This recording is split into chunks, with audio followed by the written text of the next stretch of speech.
সুপ্রভাত বন্ধুরা, কেমন আছেন আপনারা সকলে? আশা করছি সকলেই ভীষণ ভালো আছেন, আমরাও ভীষণ ভালো আছি।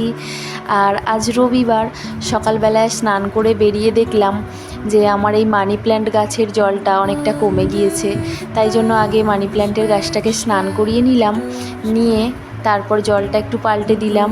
আর আমি কিন্তু বাড়িতে বিভিন্ন জায়গায় ছোট ছোট জায়গার মধ্যে যেগুলো একটু অপ্রয়োজনীয় জিনিস হয়ে পড়ে সেইগুলোর মধ্যে ছোট ছোটোভাবে গাছ লাগিয়ে দিই, কেন আমার কিন্তু এই ব্যাপারটা ভীষণই পছন্দের। চারিদিকটা বেশ সবুজ দেখতে লাগে, খুব ভালো লাগে। আমি কিন্তু একদিন এই ভিডিওটা আপনাদের সাথে শেয়ার করব আমার মানি প্ল্যান্ট গাছের। আর এদিকে দেখুন আমাদের কালারিং মাছগুলো কি সুন্দর খেলা করছে।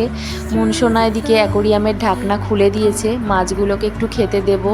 আর মাছরা খুব সুন্দরভাবে খেলা করলে মনসোনা সেটা দেখতে ভীষণই পছন্দ করে। শুধু ওকেই কেন বলবো, আমরা বাড়ির সকলেই কিন্তু পছন্দ করি মাছের খেলা দেখতে। তো যে যখনই সময় পাই একটু মাছের খেলা দেখতে থাকি। আর সকালবেলায় স্নান করে একটু এলোমেলো হয়েই রয়েছি, তো আগে একটু রেডি হয়ে নেব। আমার সকালবেলার সাজ, চুলটা একটু আঁচড়ে নিয়ে তারপর মুখে একটু ক্রিম লাগিয়ে একটু সিঁদুরটা লাগিয়ে নেব। আর ওই দিক থেকে মনসোনা উঁকি ঝুঁকি মেরে দেখছে। মা যখনই রেডি হয় ও এইভাবেই তাকিয়ে দেখতে থাকে আমার দিকে। আর রেডি হওয়া হয়ে গেলে এসে জড়িয়ে ধরবে, একটু আদর খাবে। তো আজকে আবার রবিবার, বাড়িতে আছে, সারা দিন আদরে আটখানা হয়েই থাকবে ও এইভাবে। তো এখন চলে এসেছে একটু মাকে জড়িয়ে ধরে আদর করতে। আর এইবারে একটু চলে যাব ঠাকুর ঘরে, গিয়ে আগে পুজোটা দিয়ে নেব। তো সেই মতোই মা মেয়ে মিলে চলে গেলাম ঠাকুর ঘরে। গিয়ে আগে ঠাকুরের কালকের বাসি ফুলগুলো একটু আগে তুলে নেব, নিয়ে তারপর পুজো দেব। ঠাকুর ঘরটা আগে একটু পরিষ্কারও করে নেব সাথে। আর মনসোনা আমাকে একটু হেল্প করে দেবে এদিকে।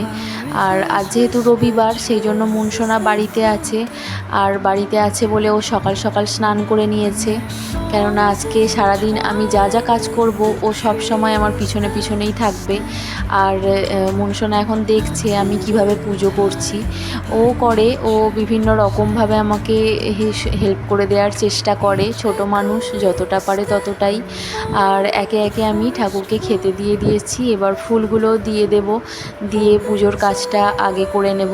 সকালবেলায় প্রতিদিনই চেষ্টা করি যে স্নান করে আগে পুজোটা করে তারপর বাকি কাজে হাত দেওয়ার, কিন্তু এক এক দিন হয়ে ওঠে না, একা মানুষ তো যেদিন যেদিন সময় পাই আগে সেদিন স্নান করে পুজোটাই করে নিই।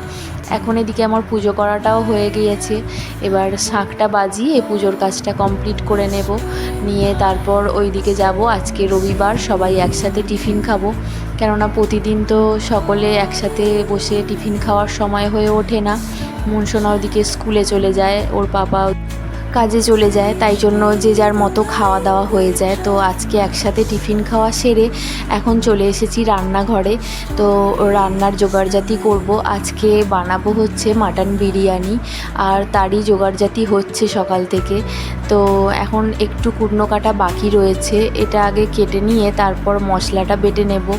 তো মশলা বাটা হয়ে গেলে এখন মাংসটার ম্যারিনেট করে রেডি করে নেব, তারপর রান্নাটা চাপিয়ে দিয়ে তারপরে রান্নার কাজটাও করে নেব। তো এদিকে সেই মতোই আমার মাটনটাও মোটামুটি রেডি করে নিচ্ছি। এদিকে মাটনটা রেডি হয়ে গিয়েছে, এইবার বিরিয়ানির জন্য ভাতের লেয়ারটা আমি দিয়ে নেব। আর একে একে সমস্তটা করে ভাতের লেয়ার দেওয়াটা এদিকে কমপ্লিট হয়ে গেছে, এবার বিরিয়ানিটা আমি দমে বসিয়ে দেব। তো সেই মতোই বিরিয়ানিটা দমে বসিয়ে দিয়েছি, আর তৈরি হয়ে গেলেই আমরা দুপুরের খাওয়াটাও সেরে নেব। তো এখন দেখুন আমার বিরিয়ানিটা একদম তৈরি, বেশ ঝরঝরে হয়েছে বিরিয়ানিটা। আর এই বিরিয়ানির রেসিপিটা কিন্তু আমি কিভাবে মাটন বিরিয়ানি বানাই সেটা অবশ্যই আপনাদের সকলের সাথে শেয়ার করব। তো আজকে আমাদের বিরিয়ানি একদম তৈরি, এবার আমরা দুপুরের খাওয়া দাওয়াটা করে নেব। আর তারপর খাওয়া দাওয়াটা সেরে এখন আমরা বিকেলবেলায় চলে এসেছি ছাদে। এখন শীতকাল চলে আসছে, তো এখনও যদি শীতের গাছটা না বসানো হয় তাহলে অনেকটা দেরি হয়ে যাবে। আর সেই জন্য মনসোনার পাপা এখন ছাদে চলে এসেছে গাছ বসাতে। ছাদে যত গাছ মনসোনার পাপাই বসায়, ওই করে গাছের যত্ন, গাছ বসানো সবটাই করে, কেননা আমি এইদিকে সময় দিতে পারি না এত। আর সেই মতোই এখন গাছ বসানো হচ্ছে। তো আজকে রবিবারের আমাদের সারাদিনের টুকিটাকি আমি আপনাদের সাথে শেয়ার করলাম।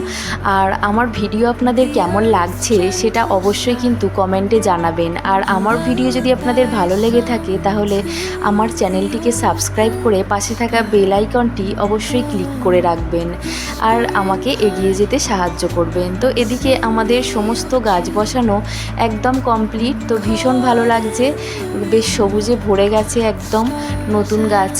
আর আপনারা সকলেই খুব ভালো থাকবেন, সুস্থ থাকবেন। আজকের ভিডিওটা এখানেই শেষ করলাম। টাটা সবাইকে।